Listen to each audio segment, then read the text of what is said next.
Boa noite, telespectadores da Rede Vida de Televisão, o canal da família. O programa Sábado Especial entrevista hoje o deputado federal Enéas Carneiro. Ele é o presidente do PRONA.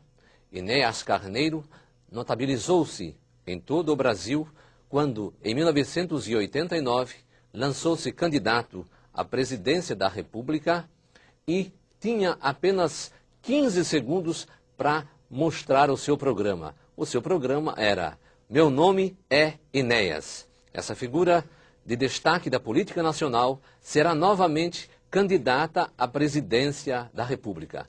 Ele é o nosso convidado. Boa noite, deputado federal Enéas Carneiro. Boa noite, doutor Nogueira. Obrigado ao senhor pelo convite, à Rede Vida e aos telespectadores pela paciência em assistir a todo o programa e as discussões. Teremos muitos assuntos interessantes, mas a primeira pergunta é a seguinte. Deputado, o senhor está há 3 anos e meio no Congresso Nacional e o senhor concordaria com uma frase pronunciada pelo presidente Lula de que no Congresso havia 300 picaretas? Não, senhor.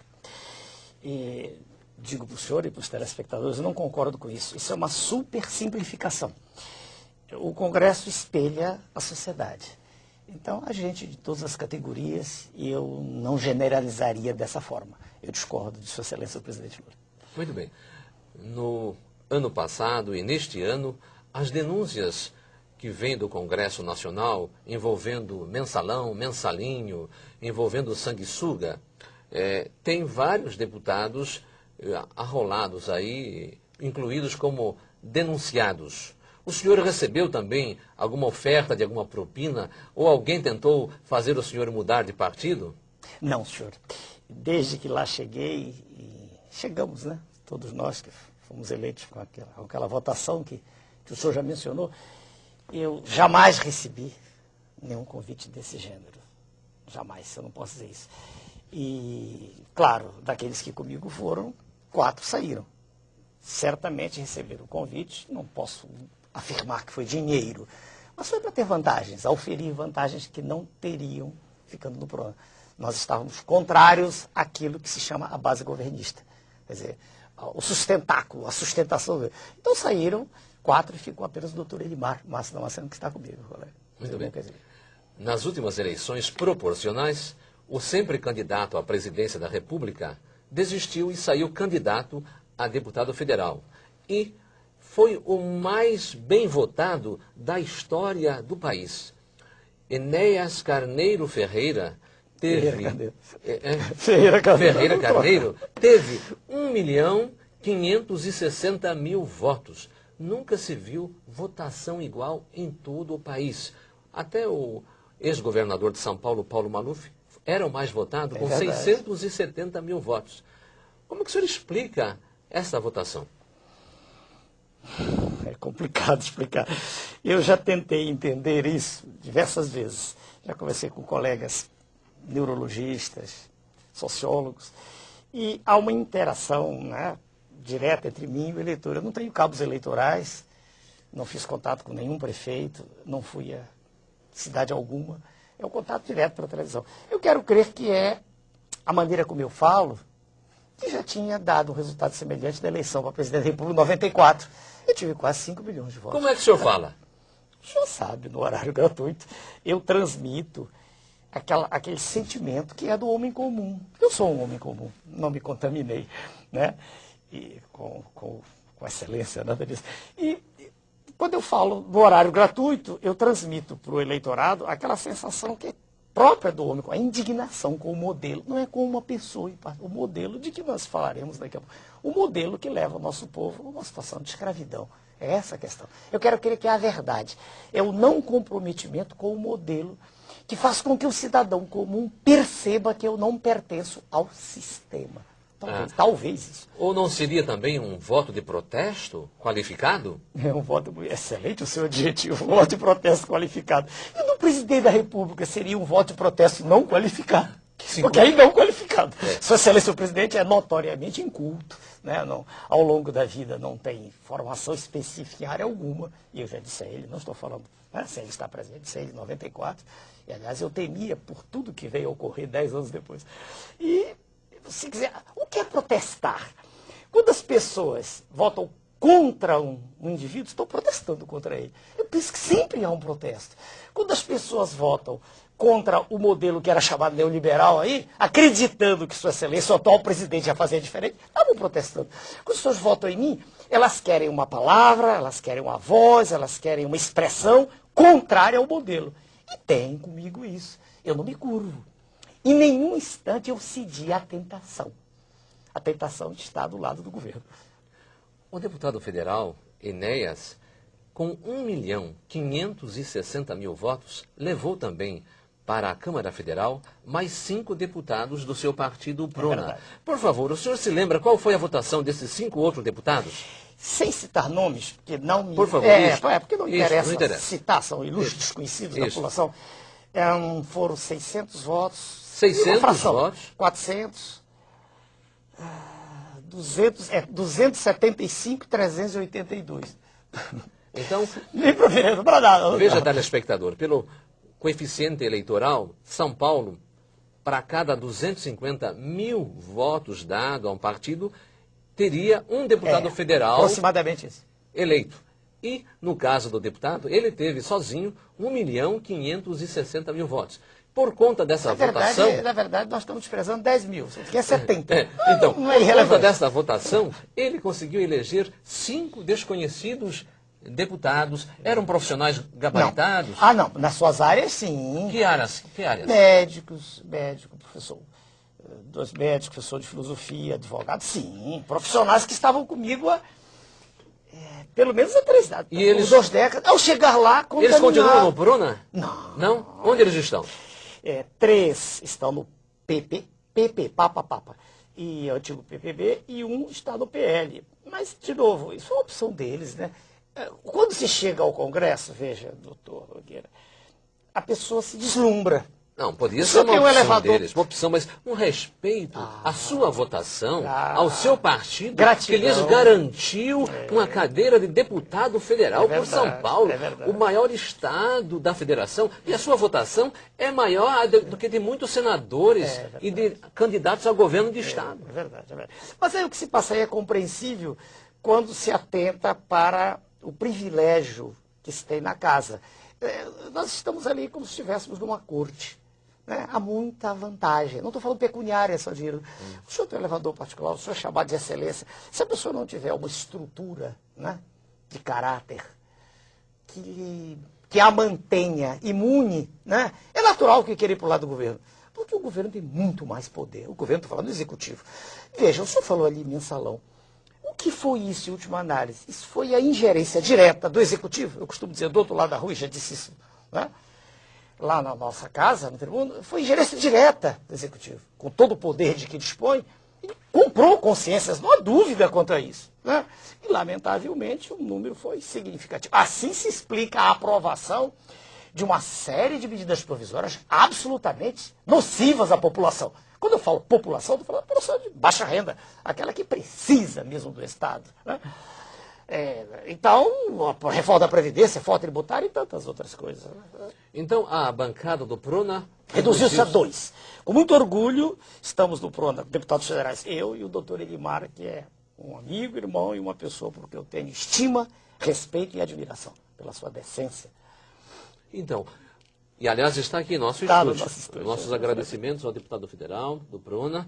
É médico também? É colega. Muito bem. Doutor Enéas, o senhor é médico, o senhor é matemático e o senhor é físico. Qual é a sua opinião sobre o presidente Lula? O senhor votou nele em 2004? Não, senhor, eu anulei o voto. Sua Excelência, o presidente, eu já disse ainda agora, é uma repetição, é profundamente inculto. Isso não quer dizer nada. Podia, ao ter chegado à presidência, manter-se fiel às suas origens. Não o fez. Sua Excelência, o presidente Lula, tem um comportamento semelhante àqueles que o antecederam. Ele é um súdito do poder internacional, do poder mundial. E já começaram os índices referentes à educação, saúde e segurança pública, são iguais ou piores do que eram em governos anteriores. Então não há nada a elogiar no governo de Sua Excelência. Sobre a pessoa em particular, não cabe tecer comentários. Eu não gosto disso, não leva a nada. Vamos falar da ação. A ação governante. A ação governamental de Sua Excelência, o presidente, é a pior possível. Estamos diante do pior governo que o Brasil já teve. Sempre já disse isso ao vivo. Em números, prova isto. Opa, mas é simples. Escolha qualquer área. Educação, segurança, saúde. Educação temos aqui. Educação. Sua Excelência, o ex-presidente, gastava, os 3 últimos anos, 2000 e 2002, um número médio em torno de 19 bilhões de reais. Sua Excelência... Quem é esse? O senhor está falando do Sua Fernando Henrique? Excelência, presidente Fernando Henrique. Em 2000. 2019, a fração não é cansativa, números médios, 19 bilhões. Sua Excelência, o presidente atual, que acaba de dizer há pouco que isso é falha da educação, ele gastou menos, 16 bilhões. 15, tudo em bilhões, né? 10 elevado a 9 a potência. 3 bilhões a menos, passados 5, 6 anos. Muito bem. Isso na área da educação. Educação. Na área de saúde pública, separado de saneamento, só saúde pública, os números eram até 2002, eles eram da ordem de grandeza de 36, deixa eu ver, bilhões, 36, 38, bilhões. 2003, 32, 2004, em 2005 ele se aproxima um pouco, chega a 37, e já cai de novo em 2006. Considerando a elevação do número... Considerando que a população aumentou. Diminuiu. Diminuiu. E em segurança a coisa é pior ainda. Segurança pública, se o senhor olhar para os números, são todos tirados de fundos oficiais. Né? Até 2002, a média, como o senhor observa aqui, era em torno de 23, 21 bilhões. Né? Ela cai significativamente, se o senhor olhar, para 16, 17, 18. Isso considerando, primeiro, o aumento da população, que não está aqui mencionado, e a população carcerária, que também aumenta. A criminalidade aumentou. Aliás, ela vem aumentando, fruto, de novo, de um modelo perverso. Um modelo em que a distribuição de renda está entre as piores do mundo, no nosso país. Né? Então o presidente não investiu em segurança pública? Não. Sua Excelência, o presidente pagou as maiores taxas de juros do mundo, no seu exercício, a sua ação presidencial. Sua Excelência fez com que os lucros dos bancos fossem os maiores de toda a história. Então, quero eu crer que não mudou coisa alguma. Ou melhor, mudou sim, piorou. Por isso não pode haver elogios. Qualquer discurso que se faça lá na tribuna, e eu assisto a todos cuidadosamente, é apenas um conjunto de eufemismos. É uma bolsa escola aqui, uma estrada ali, uma faculdade, nada. Quando nós pegamos o contexto todo, ele está pior, sem dúvida. Aliás, perdoe-me, rápido, eu sou sintético, sabe? Aliás, é só andar pelas ruas. O sentimento de tristeza nacional é notório. Você observa em qualquer rua de qualquer cidade, tristeza, de decepção. Porque Sua Excelência, o atual presidente, era, não para mim, mas para grande parte da população, uma esperança. Um homem simples, um homem vindo do povo. Lamentavelmente, Sua Excelência, o presidente, entregou-se ao modelo. Sem dúvida. E ele, apesar de não ter as suas qualificações, cursos superiores, aliás, o deputado Enéas, todos os concursos que fez para entrar no serviço público ou para conquistar cátedras, sempre foi o primeiro lugar. Mas em um minuto, por favor. Quase todos. Quase todos. Mas a sua assessoria diz que é quase todos. Então, Excelência, o presidente Lula sabia dessas irregularidades todas ou não? Doutor Nogueira, quem pode afirmar isso? Nós estamos aqui repetindo o óbvio. Ele diz não sabia, então ele é inepto. Como se pode estar ocupando o mais alto cargo da nação e desconhecer o que se passa na sala do lado? Quer dizer, é inépcia, é desídia governamental, porque os fatos se repetiram, não é verdade? E como eles se repetiram e não houve providência nenhuma, e Sua Excelência só fala do Corinthians, é natural que muita gente fique olhando e dizer, um estranho aí agora, afirmar que isso é impossível, impossível. Né? Muito bem. É impossível, mas o Ministério Público Federal, através de um parecer encaminhado ao Supremo Tribunal, denunciou 40 parlamentares e autoridades como envolvidas e não incluiu o nome do presidente Lula por não ver motivos para incluí-lo. Aliás, ele também foi excluído do relatório da CPI dos Correios, CPMI dos Correios, o que então faz com que nós nos curvemos à decisão desses órgãos importantes. Posso citar uma frase só que não é Pois minha? não. Leva 10 segundos. E, aliás, eu já citei num programa e repito, é um astrônomo, já falecido, que eu gosto muito, Sagan. Ele diz assim, dizia, a ausência da evidência não é a evidência da ausência. É muito sábio. A ausência, o fato de não existir a evidência, não garante que a evidência não existe. Muito bem. No próximo bloco, estaremos novamente entrevistando aqui, continuando a entrevista com o deputado federal Enéas Carneiro, que aqui tem bem mais do que aqueles 15 segundos que o notabilizaram em todo o Brasil. O programa Sábado Especial está entrevistando o deputado federal Enéas Carneiro e pré-candidato à presidência da República pelo PRONA. Sou obrigado a afirmar que não estava reconhecendo, deputado, quando o senhor chegou aqui. Parece que o senhor mudou o visual. Eu tive, ainda tenho, não posso afirmar que já esteja curado, um quadro de leucemia mieloide aguda. E o tratamento é muito forte. Comecei a perder cabelo, perder barba, assim, tudo muito ruim, tufos, mas resolvi tirar tudo. E mudou o aspecto meu, muito significativamente. Mas o senhor continua sendo reconhecido nas ruas ou não? Não com a incidência com que era superior a 95%. Não, agora não. De quando em quando eu consigo atravessar sem... Aí um ou outro olha e se espanta. O povão ainda não me conhece. Então assim. O senhor era mais conhecido que a marca Coca-Cola, então? Era? Não sei, eu não tenho estatística Coca-Cola, não foi não. Deputado, o Brasil é um país em desenvolvimento, mas é um país, considerando o nosso PIB e de outros países, um país pobre. Pergunto ao senhor, essa pobreza não está aumentando em decorrência dessa política econômica que vem sendo seguida pelo governo Lula e que parece que nasceu no governo Fernando Henrique Cardoso? Já vinha antes, já existia antes. O processo de dilapidação do patrimônio público, entrega de tudo que é nosso, vem de há muito. Toma pulso, toma força no governo do senhor Fernando Collor, atinge um patamar incompreensível, inaceitável, com sua excelência, o presidente Fernando Henrique, e agora continua com o presidente Luiz Inácio. O que já que o senhor me pergunta, a resposta pode ser traduzida assim, existe uma questão central. Eu costumo falar nela, abordá-la, porque ela é a questão, do meu ponto de vista, raiz da qual decorrem todas as outras. São as taxas de juros com que se paga o serviço da dívida pública, hoje a interna é bem maior do que a externa, bem maior. A externa hoje é desprezível.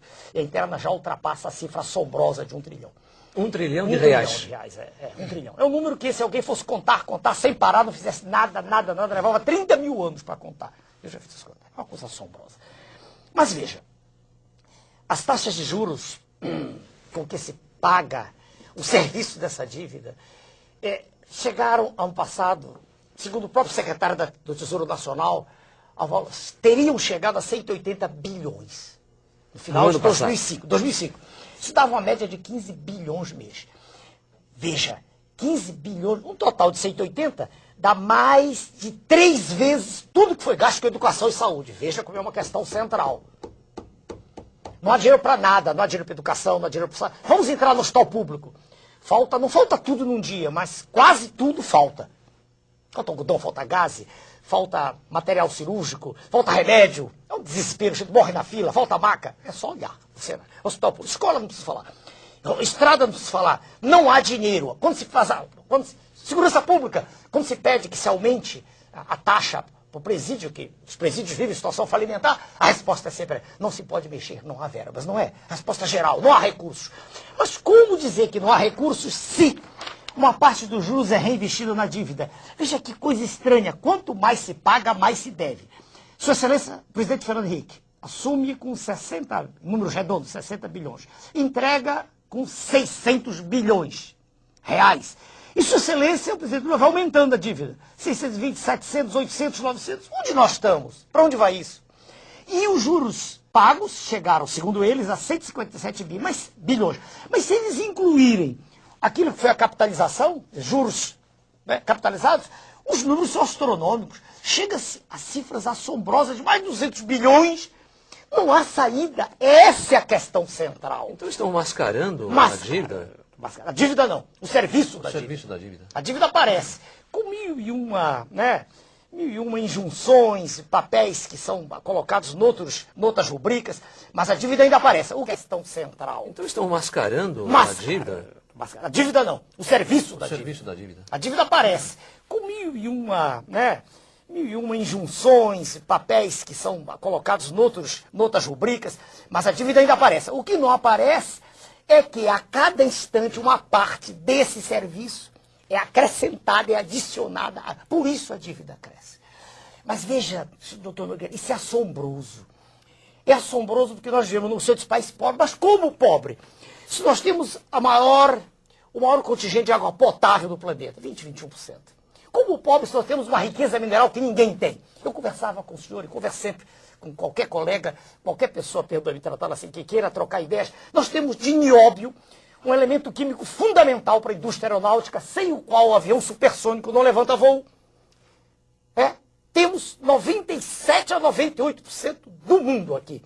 A região de Araxá, em Minas Gerais, um pouquinho na Amazônia. Quer dizer, como se explica que nós não tenhamos o monopólio da venda de nióbio no mundo, se só nós temos? De onde o senhor tirou esse percentual? O senhor o encontra em diversos sites. Eu não trouxe, mas não é difícil. É reconhecido internacionalmente isso aí? Sem dúvida, sem dúvida. Se o senhor procurar até na internet, o senhor o encontra. Nióbio, óbvio, eu tenho a satisfação de dizer para a população que eu fui o primeiro candidato à presidência da República que falou nisso, não se tocava nisso, era tabu.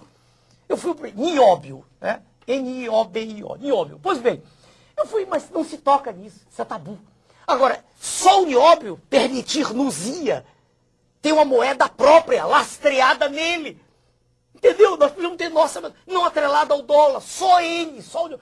E sem falar no quartzo, o nosso é de primeira qualidade. Em suma, quando aparece a capa da revista do roubo do urânio, o senhor pode ter mostrado, né? Roubo do urânio, contrabando de urânio, eu me divirto um pouco, porque isso é extraoficial, é verdade, estou roubando. Mas o nióbio é infinitamente pior, porque é oficial, o senhor entende?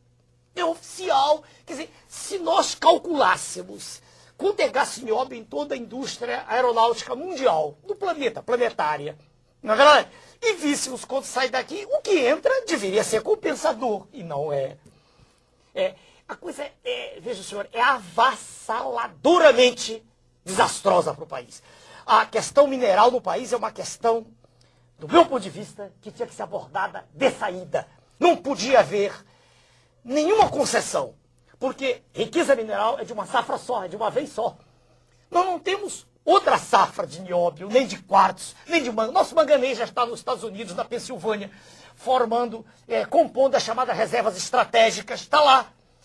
E quando o nosso manganês, ainda temos manganês, temos urucum, Mato Grosso, mas quando acabar todo, aí nós vamos comprar pelo preço que eles quiserem. Não quero fazer discurso, eu estou respondendo um pouco animado, porque essa questão mineral me preocupa há muito tempo. Eu estudei, honra ao mérito, com o almirante Gami Silva, que tomou conta daquele projeto da Amazônia, um homem culto, preparado. Estudei muito. Ninguém fala nisso. E por que o senhor não falou isso na Câmara Federal? Mas já falamos. Ninguém repercutiu isso aí? Não, essa informação tá é muito séria. Perdoe, o seu canal é um canal voltado para a família, voltado para valores, mas isso não é geral na televisão. A televisão está preocupada em mostrar o roubo, a televisão está em mostrar essas falhas todas que aí estão. Eu costumo dizer, comparado o mensalão, a mesada dos nossos colegas que tristemente venderam suas consciências, comparado aquilo com o que nós perdemos em minério, aquilo é mesada de trombadinha. Mas o nosso homem comum, o nosso homem simples, não sabe desses valores vultosos. Então, estão roubando. A imprensa desvia a atenção daquilo que é visceral para aquilo que é secundário. Essa é a questão. E o Conselho de Defesa Nacional, que é um órgão assessor da Presidência da República e que tem que cuidar da preservação desses bens e do subsolo, também ignora isso? Não creio que ignore, é conivente. Veja a Vale, como é que a Vale foi privatizada? Eu conversava com o senhor. O que se recebeu, naquele cheque, Quando o senhor fala Vale, é a companhia Vale do Rio Doce. A maior mineradora de ferro do planeta. Não é Vale Refeição, Vale do Rio Doce. Rio Doce, tem razão, perdoe-me, eu fui impreciso. Quando a Vale do Rio Doce foi privatizada não, foi entregue, foi doada de maneira criminosa. Em que governo foi isso aí? O governo de Sua Excelência, o ex-presidente Fernando Henrique Cardoso. Quando ela foi privatizada, o valor recebido foi de 3,33, uma fraçãozinha, bilhões de dólares. Não deu para pagar esse valor, um mês de juros da dívida pública. E de maneira criminosa ela foi entregue. E interessante, telespectador, que anualmente a gente examina os balanços dessas empresas privatizadas e os balanços apresentam lucros líquidos bilionários. A Vale do Rio Doce, por ano, tem lucro líquido de 10 bilhões de reais, sendo, aliás, uma das ações também muito disputadas no estrangeiro. Se o senhor me permite, ninguém diz que o valor dela era superior a 1,5 trilhão. Ninguém diz isso. Ela foi doada.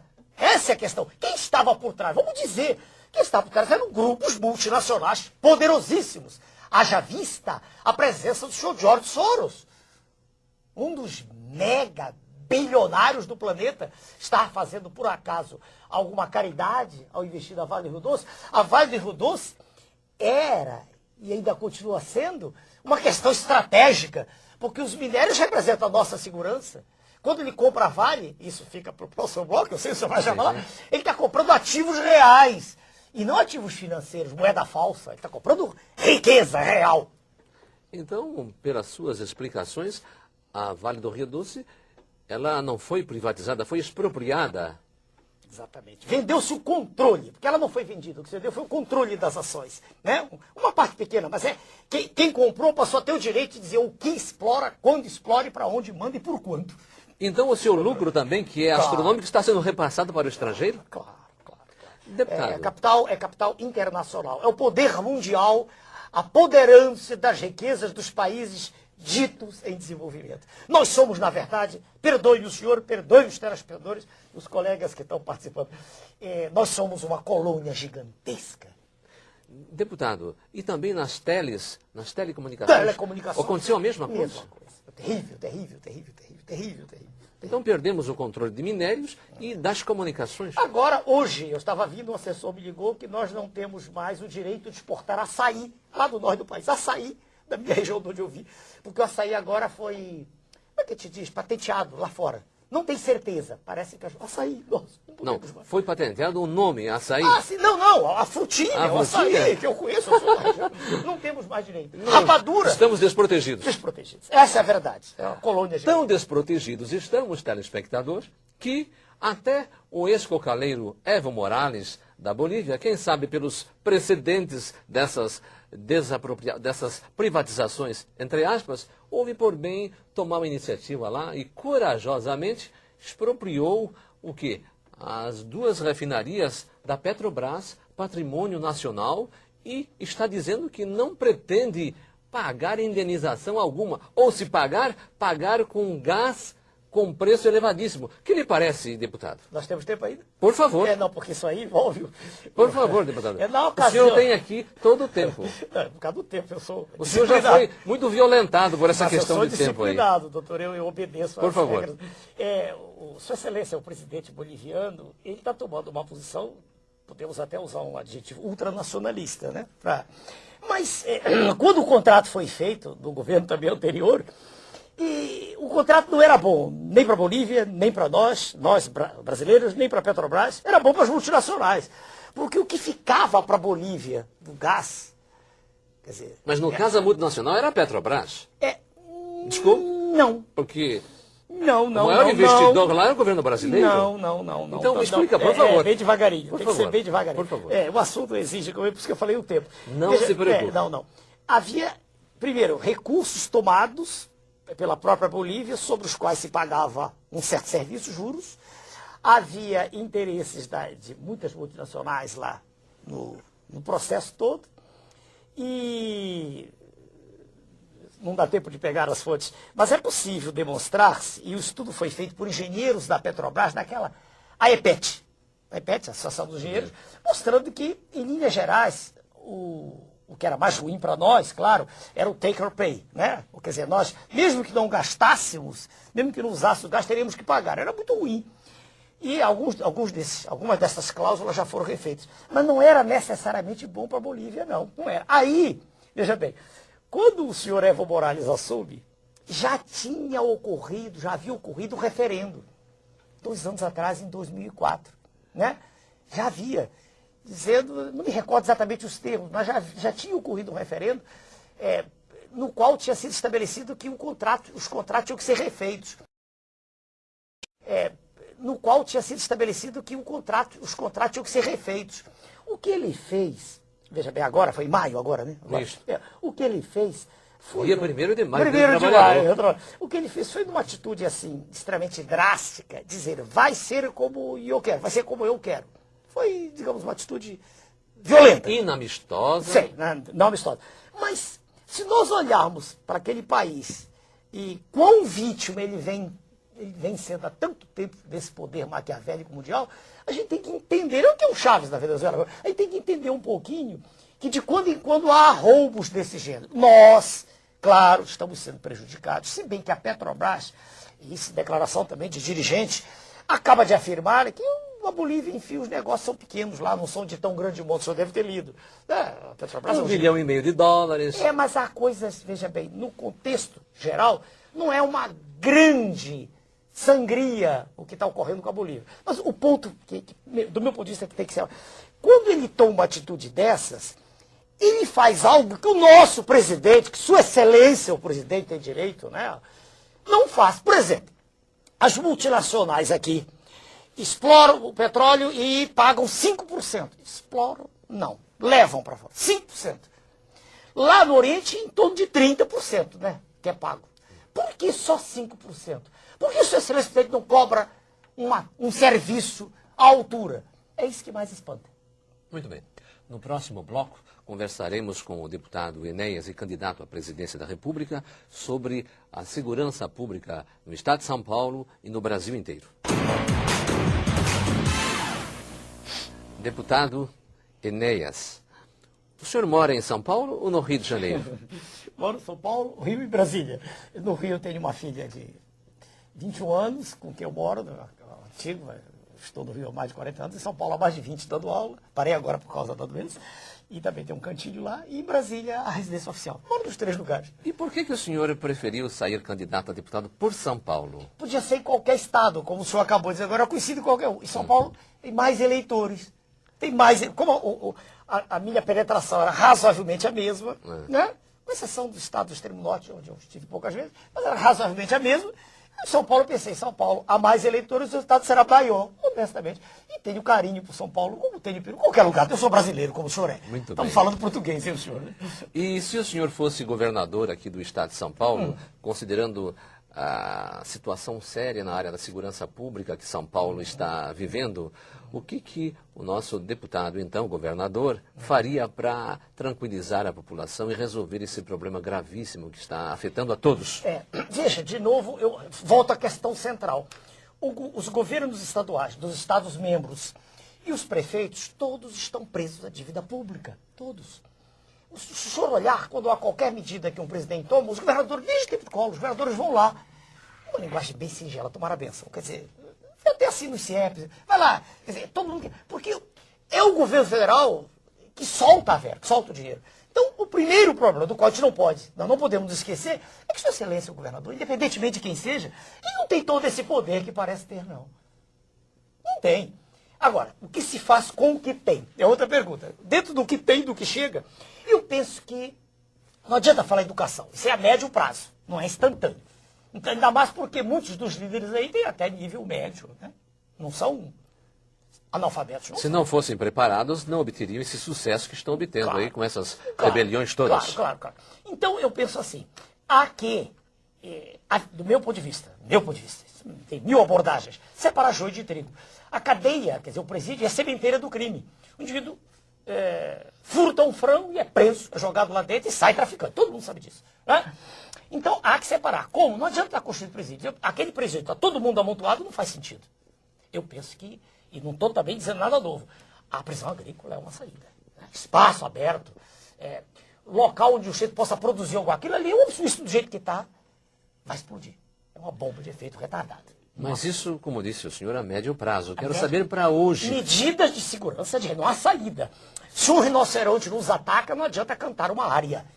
Há que ter medidas punitivas drásticas. Não a pena de morte, que nós somos contrários a ela, como somos contrários ao aborto, qualquer forma de eliminação da vida. Né? O PRONA tem como cláusula pena. Então, nesse sentido, o senhor criticaria, então, a atitude do governador Cláudio Lembo, que não aceitou a ajuda federal? É difícil. É difícil a resposta. Veja bem, segundo ele, o efetivo da Polícia Militar é suficiente. Eu ouvi a declaração dele, ouvi do comandante da polícia. E, veja bem, na medida exata em que ele dizia isso, e eu me ponho na posição de acreditar, eu não sou do partido dele, não disso, acreditando na autoridade que ele tinha condições de deter o processo, eu creio que ele não tinha por que pôr a polícia. Primeiro, porque o Exército, no caso, não está preparado para isso. O Exército apenas é uma demonstração psicológica, né? O Exército não está. Para defender o território nacional, seria? Segurança nacional é uma coisa, segurança pública é outra. E aqui é a segurança da família, da sociedade, do cidadão que trabalha, que paga imposto. E houve pânico. Não adianta dizermos que não houve. Houve pânico. Haja vista os supermercados fecharam, as escolas, tudo. Houve pânico. Então, quando o senhor me pergunta se... ele responde, é difícil. Estar na posição são decisões difíceis. Agora, ele houve por bem fazê-lo e, logo no dia seguinte, se não me engano, pararam. Mas fala-se de acordo. É isso que eu pergunto. O senhor conversaria com os bandidos? Não. Eu não. Eu não o faria. Eu não o faria, mas eu não posso afirmar que houve, de novo, a história, porque foram pessoas lá conversar com eles, um advogado, não foi? E logo depois cessou tudo. Mas eu não tenho autoridade aqui para dizer exatamente o que houve. Não sei. Não sei, é impossível, né? Não sei. Mas, repito, a questão prisional, essa questão do ponto de vista da criminologia, ela tem que ser examinada rapidamente. Estamos sentados no barril de pólvora, não há dúvida. O presídio é uma escola de criminalidade, não tenha dúvida. Escola de crime aqui. Né? Aliás, o senhor também não acha que deveria haver uma política nacional de segurança pública? Porque é impossível você hoje situar pontualmente um problema de São Paulo. O problema da segurança, ele extrapola. Nós temos bandidos que vêm de outros estados, pessoas de São Paulo que vão para outros estados. Então, há que haver uma interligação. E isso quem põe é a presidência da República, o governo federal. Há que existir e já está passando do tempo, sem dúvida. E a Câmara Federal e o Senado Federal também poderiam agir? Seria um colegiado, penso eu assim. Seria uma decisão, veja o senhor, tomada em conjunto. Eu penso que está passando a hora. É minha opinião. Né? Minha opinião que está passando. Nós não podemos continuar assim. A situação ela está de um jeito, e repare, isso vem ocorrendo, vem piorando, né? Com os tempos. Essa situação está levando a intranquilidade aos lares dos brasileiros, sem dúvida. Né? Ninguém mais tem tranquilidade para ir à rua. É verdade. Muito bem. Espero que o senhor, durante a campanha eleitoral, apresente, então, como candidato à presidência, um programa que privilegie essa política nacional de segurança pública. Começando com recursos, como acabei de lhe mostrar, de não que estão diminuindo. Como da educação, como da... Repare que existe sempre a questão central, como ele disse. Né? Os recursos são desviados e aí não há recursos. Né? Desculpa. Muito bem. Deputado, o senhor teria, na sua atuação federal, algum projeto na área energética? Tenho. Qual é? Tem. Eu e o meu colega, o doutor Elimar, apresentamos um projeto que já passou por 3 comissões, ganhamos em 2. Ganhamos, quer dizer, o projeto foi aprovado, e uma comissão o voto foi contrário, mas a tese... Um minuto? Por favor. A tese consiste no seguinte, nós propomos a substituição em todo o território nacional dos combustíveis derivados do petróleo, fóssil, né? Combustíveis oriundos da biomassa. Quer dizer, o álcool e óleos vegetais. Nós conseguiremos, se for porque agora irá para o plenário daqui a algum tempo, aí esperamos que nessa legislatura ainda, nós conseguiremos uma coisa inédita. Todo o petróleo nosso será exportado, veja. Olha quantas divisas teremos, todo o petróleo. E nós teremos a não poluição da atmosfera, né? Porque os combustíveis de origem fóssil, além de estarem no final da sua vida, né? O petróleo acabará 2, 3 décadas, 4. Esses não, o reator a fusão nuclear está lá em cima, é o Sol, que nos privilegia e nos dá uma condição que nenhum outro país do mundo tem. Quer dizer, com álcool, né? E óleo retirados dos vegetais, utilizando uma parcela pequena, em torno de 15,8 milhões de hectares, que é quase em torno de 4% da área toda cultivável, né? Se nós fizermos isso, nós teremos fixados na terra os homens de lá. Diminuiremos em muito o êxodo rural. Teremos uma condição de a pessoa trabalhar no seu habitat natural. Geraremos, todos nós, se isso for aprovado para o bem do nosso país, alguma coisa em torno de mais de 10 milhões de empregos, com pessoas trabalhando naquilo de que gostam no campo. Essa é a ideia de maneira bem geral. E este projeto? Se nós fizermos isso, nós teremos fixados na terra os homens de lá. Diminuiremos em muito o êxodo rural. Teremos uma condição de a pessoa trabalhar no seu habitat natural. Geraremos, todos nós, se isso for aprovado para o bem do nosso país, alguma coisa em torno de mais de 10 milhões de empregos, com pessoas trabalhando naquilo de que gostam no campo. Essa é a ideia de maneira bem geral. E este projeto já passou em que comissões? Passou desenvolvimento, a primeira. Meio ambiente perdeu, a argumentação dos colegas foi que iria prejudicar, o que é uma insensatez, não, pelo contrário, vai retirar gás carbônico da atmosfera, diminuir o efeito estufa, né? Nós estamos usando a fotossíntese, algo que é natural, e foi um erro deles. Mas, agora Minas e Energia passou, e terá que passar por outras, ou ir direto ao plenário. Aí nós vamos ver a adequação, e depois irá ao Senado. Se nós conseguirmos isso é um grande... Parece, não posso garantir, parece-nos, por informações vindas de outras fontes, que Sua Excelência o Presidente também está interessado nisso. Haja vista o biodiesel. Que bom. Pequeno, né? O Presidente da República? Isso nós ouvimos dizer, nós não ouvimos dele. Porque, veja o senhor, a Finlândia, há pouco tempo, através de um dos seus representantes, apresentou um projeto de obtenção de energia a partir de lixo. Do lixo, eles não têm sol. E nós que temos a maior incidência de luz solar do planeta, o maior índice de chuva por violento. Não temos como nosso povo está na miséria, não há razão para isso. Então é uma redenção, é uma maneira de usar aquilo que nós temos. A biomassa é nossa. Né? Muito bem. Deputado, e com relação ao aborto, o senhor tem alguma atividade lá? Por favor. O mentor de todas as teses e que tem qualificação própria é o meu colega, o doutor Elimar. Mas ele me tem chamado de vez em quando para a Comissão de Seguridade e já houve pronunciamentos nossos extremamente duros. O aborto está dentro do projeto mundial, neomalthusiano. Tudo o que se diz em torno disso é eufemismo, é conversa fiada. O que se quer é diminuir a população brasileira. Isso sim, para que o território possa não ser defendido a contento. Todas as políticas voltadas ao aplauso ao homossexualismo. Eu não estou atacando os senhores homossexuais, não é isso. Eu dou aplauso e o incremento e a apresentação disso como coisa natural. Tudo isso visa a diminuição da natalidade. É a política neomalthusiana em ação. Ou seja, nós somos gente de mais ao contrário, nós somos gente de menos, numa extensão territorial gigantesca como é no nosso país. Então, o aborto é, do meu ponto de vista, condenável. Totalmente condenável. Quando o espermatozoide e o ovócito se juntam, a partir do instante, não naquele momento exato que o espermatozoide entra, mas quando os dois núcleos se fundem, já existe um novo ser. Nada justifica matá-lo. Nada.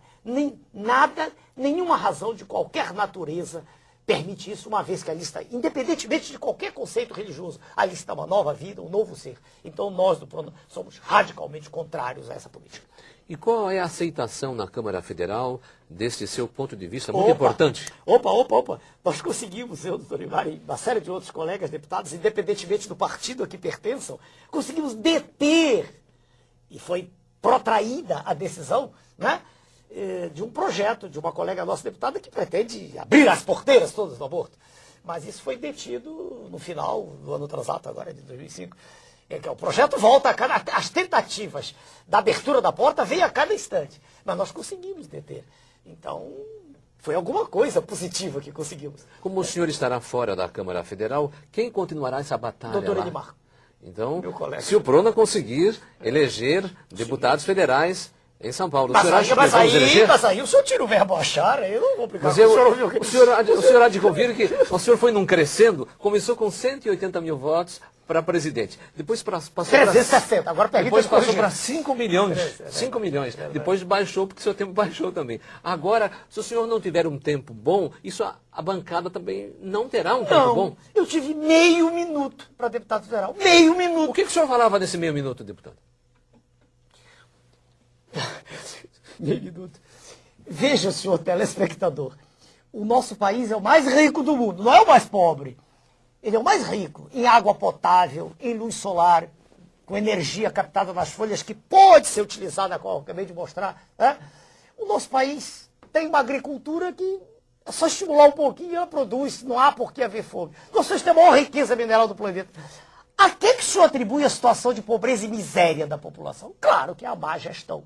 Claro que é ao fato de nós termos títeres governando o país, que são, na verdade, representantes legítimos de um poder monstruoso, que é o sistema financeiro internacional. A nossa proposta é lutar contra isso, é fazer com que o Brasil se coloque de pé e deixemos de ser colônia das multinacionais. Deve ter falado 1 minuto e 40 segundos, não preparei antes, coisas desse gênero. E falou tudo, é por isso que teve essa votação Nada astronômica. diferente disso. Finalmente, para encerrar o programa, deputado, o senhor também tem uma grande preocupação com o mascaramento contábil dos ativos financeiros apresentados internacionalmente. Para encerrar o programa, 2 minutos. 2 minutos, o senhor está me dando uma eternidade. Eu acho que o senhor tem que se acostumar com isso aqui na Rede Vida. Muito obrigado ao senhor. O que se passa, senhor telespectador, é que antigamente ainda com transações em dinheiro, cheque. Hoje não. Hoje com o advento, né, e cada vez mais intenso das comunicações através dos computadores, quando se aperta um dedo, né, se põe o dedo numa tecla de computador, transferem-se fortunas de um país para outro, de um ponto para outro planeta. E o que gira em ativos financeiros é de uma ordem de grandeza em torno de 6 trilhões de dólares. Dia.